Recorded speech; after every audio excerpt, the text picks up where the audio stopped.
ಯಾವುದಾದ್ರೆ ಅವರು ಇಟ್ಕೊಂಡಿರಲಿಲ್ಲ. ಅವ್ರು ಬಂದಂಥವರು ಸ್ವಲ್ಪ 19 ವರ್ಷ ಅಂತ ಹೇಳಿದ ಮೇಲೆ ಬ್ಲೀಡಿಂಗ್ ಪರ್ವೈಜನ ಅಂತ ಇದ್ದಿದ್ದಕ್ಕೋಸ್ಕರ ಅವರು ಅದನ್ನು ಇಮಿಡಿಯೇಟಾಗಿ ತೊಗೊಂಡು DMC ಮಾಡಿದ್ದಾರೆ. ಈಗ ಅದು 28ನೇ ತಾರೀಕು ಮೊನ್ನೆ 8ನೇ ತಾರೀಕು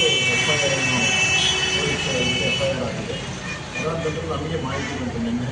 ಬಂದ ಮೇಲೆ ತಾವು ವಿಸಿಟ್ ಮಾಡಿ ಅದು ವರದಿ ಕೊಡಿ ಅಂತ ನಮಗೆ ನಮ್ಮ ಜಿಲ್ಲಾಧಿಕಾರಿಗಳ ಕಚೇರಿಯಿಂದ ಮಾಹಿತಿ ಬಂದ ನಂತರ ನಾನು ಇವತ್ತು ಬೆಳಗಿನ ಜಾವ ಈಗ ಬೆಳಿಗ್ಗೆ ನಾನು ನಮ್ಮ ತಾಲೂಕು ಆರೋಗ್ಯ ಅಧಿಕಾರಿಗಳು ಮತ್ತು ಇಲ್ಲಿಯ ಚಳ್ಳಕೆರೆ ತಹಶೀಲ್ದಾರರು ಮತ್ತು ನಮ್ಮ FW ಆಫೀಸರ್ ಎಲ್ಲರೂ ಬಂದು ಅದನ್ನು ನೋಡಿದ್ವಿ ಎಲ್ಲ ದಾಖಲೆಗಳನ್ನ.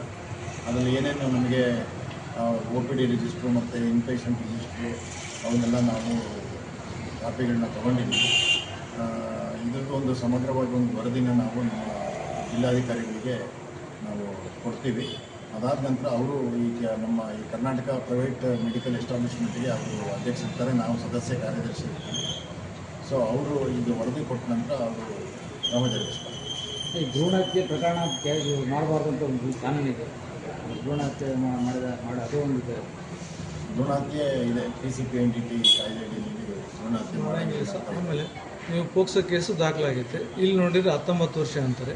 ಇದು ಯಾವುದು ನಿಜ, ಯಾವುದು ಸುಳ್ಳು ಸರ್? ದಾಖಲೆ ಏನೋ ಇದೆ ಸರ್ ಸಂಬಂಧಪಟ್ಟಂಗೆ?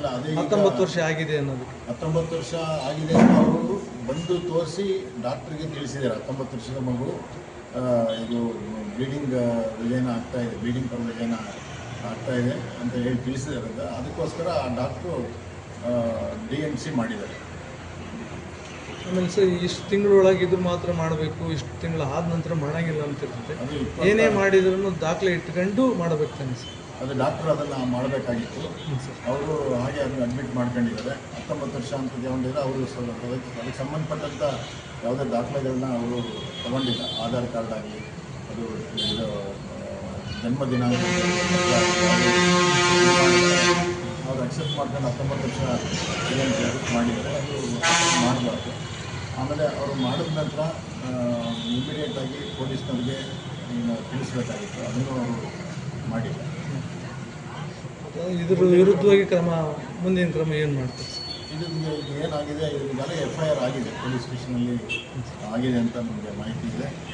ಈಗ ನಾವು ಇದಕ್ಕೆ ಸಂಬಂಧಪಟ್ಟ ಇವತ್ತಿಂದ ನಮಗೇನಿದೆ ವರದಿನ ನಮ್ಮ ಮಾನ್ಯ ಜಿಲ್ಲಾಧಿಕಾರಿಗಳಿಗೆ ಅದನ್ನು ನಾವು ಕೊಡ್ತೀವಿ.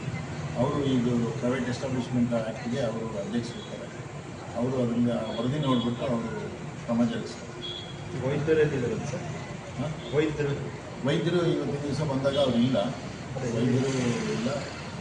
ಈ ಕ್ಲಿನಿಕ್ಗೆ ಸಂಬಂಧಪಟ್ಟಂಥ ವೈದ್ಯರು ಅವರಿಂದ ನಾವು ದಾಖಲೆಗಳನ್ನ ತೊಗೊಂಡಿದ್ದೀವಿ. ಆ ಕೇಸಿಗೆ ಸಂಬಂಧಪಟ್ಟಂಗೆ ದಾಖಲೆ ಕೊಟ್ಟಿದ್ದಾರೆ ಸರ್.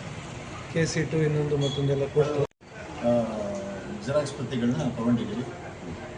ಏನು ದಾಖಲೆ ಮಿಸ್ಸಿಂಗ್ ಆಗೈತೆ ಅಂತಾರೆ ಸರ್? KC2 ಅವ್ರು ಕೊಟ್ಟಿಲ್ಲ ನಮಗೀಗ. ಅದು ವೈದ್ಯರ ಹತ್ರ ಇದೆ ಅಂತ ಅವರು ಹೇಳಿದ್ದಾರೆ.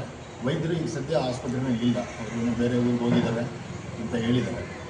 ವೈದ್ಯರು ಎಲ್ಲಿ ಹೋದ್ರೂ ದಾಖಲೆಗಳು ತಹಸೀಲ್ದಾರು ಅವರು ಯಾವ ಊರಿಗೆ ಹೋದ್ರೂ ತಹಸೀಲ್ದಾರ್ ಆಫೀಸ್ನಾಗೆ ದಾಖಲೆ ಇರಬೇಕು ಹೊರತು ತಹಸೀಲ್ದಾರ್ ತನ್ನ ಜೊತೆ ದಾಖಲೆ ತಗೊಂಡೋಗಂಗಿಲ್ಲ. ಅದೇ ರೀತಿ ಇಲ್ಲಿನೂ ಹಾಸ್ಪಿಟ್ಲಿಗೆ ಇರಬೇಕೇ ಹೊರತು ದಾಖಲೆಗಳು ತನ್ನ ಜೊತೆಗೆ ಒಯ್ಯೋಂಗಿಲ್ಲ. ಈಗ ಹಾಸ್ಪಿಟಲ್ ಇದ್ದ ದಾಖಲೆಗಳನ್ನೆಲ್ಲ ನಾವು ತಗೊಂಡ್ವಿ. ಅದೊಂದು ಕೇಸ್ ಶೀಟ್ ಅಂತ ಅದ್ರ ಬಗ್ಗೆ ನಾವು ಇನ್ಸಿಸ್ಟ್ ಮಾಡಿದ್ವಿ. ಬಟ್ ಇಲ್ಲ ಕೇಸ್ ಶೀಟ್, ಅದು ಅವರು ವೈದ್ಯರೇ ತೊಗೊಂಡೋಗಿದ್ದಾರೆ ಅಂತ ಅವರು ಮಾಹಿತಿ. ಮುಂದಿನ ಕ್ರಮ ಸರ್ ಕೇಸ್ ಶೀಟ್ ಎಲ್ಲ ಅದನ್ನೆಲ್ಲ ನಾವು ಸಮಗ್ರವಾಗಿ ಒಂದು ವರದಿನ ನಾವು ನಮ್ಮ ಮಾನ್ಯ ಇವರಿಗೆ KPMA ಅಧ್ಯಕ್ಷರಿಗೆ ನಾವು ಅದನ್ನು ತಿಳಿಸ್ತೀವಿ. ಅದರ ಮೇಲೆ ಅವರು ಕ್ರಮ ಜರುಗಿಸ್ತಾರೆ. ಕೇಸ್ ಶೀಟ್ ಇಲ್ಲ ಅಂದರೆ ಇಲ್ಲಿ ಕಾನೂನು ಬಾಹಿರವಾಗಿ ಮಾಡಿದ್ದಾರೆ ಇದೆ, ಬಟ್ ನಮಗೆ ಈಗ ಸಿಕ್ಕಿಲ್ಲ. ಈಗ ನಮಗೆ ಯಾವುದು ಕೇಸ್ ಶೀಟನ್ನು ಕೊಟ್ಟಿಲ್ಲ. ಇನ್ಪೇಷಂಟ್ ರಿಜಿಸ್ಟರ್ ತೊಗೊಂಡಿದ್ದೀವಿ, OPD ರಿಜಿಸ್ಟರ್ ತೊಗೊಂಡಿದ್ದೀವಿ. Thank you sir.